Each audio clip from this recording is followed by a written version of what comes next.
Ano ang magandang content para dumami ang viewers? Tanong yan ni Kayusful Arnold Butcon Bermoy Vlog. Shout out sa iyo, Kayusful. Salamat po sa pagtatanong mo. Ano nga ba ang magandang content? Nakakapag-isip, di ba? Alam mo, Kayusful, lahat naman ng content ay pwedeng maging maganda. Basta gagawin natin ng tama. Kahit cooking, daily vlog, at kung ano-ano pa. Para sa aking opinion at karanasan, para magawa natin na maging mataas ang views ay alamin natin kung ano ang ating abilidad o talento na kaya natin ipakita dito sa social media. Dito na pumapasok ang niche na tinatawag. Napakahalaga ng niche sa isang nagsisimula. Pero naunawaan ko bilang baguhan na hindi ganun kadali malaman ang niche ng isang content creator. Ano nga ba ang niche?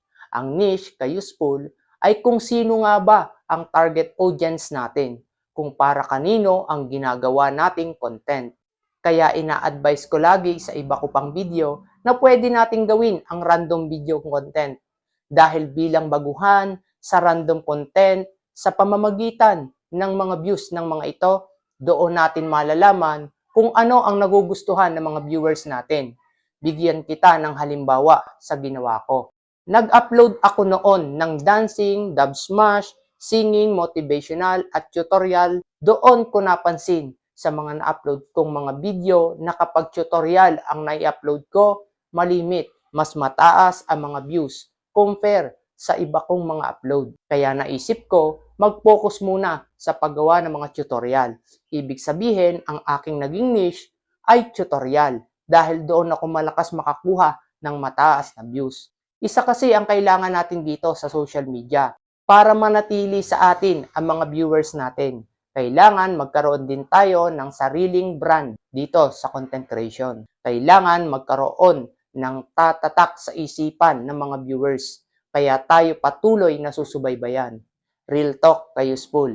Itong mga pinapaliwanag ko ay hindi mabilis mo magagawa. Marami ka pang kasunod na dapat pang pag-aralan. Kung baguhan ka pa lang, simula pa lang ito ng iyong pag-aaral para matuto sa content creation. Maging consistent tayo na patuloy na nag-aaral habang gumagawa ng mga content. Darating ang panahon na kapag malawak na ang kaalaman, kahit hindi mo sinasadya, mapapansin mo, madali mo na natututunan. Magsimula ka muna sa pinaka-basic. Huwag na huwag kang magmamadali. Malimit ang pagmamadali ang dahilan kung bakit hindi nagiging maganda ang resulta ng anumang gawain.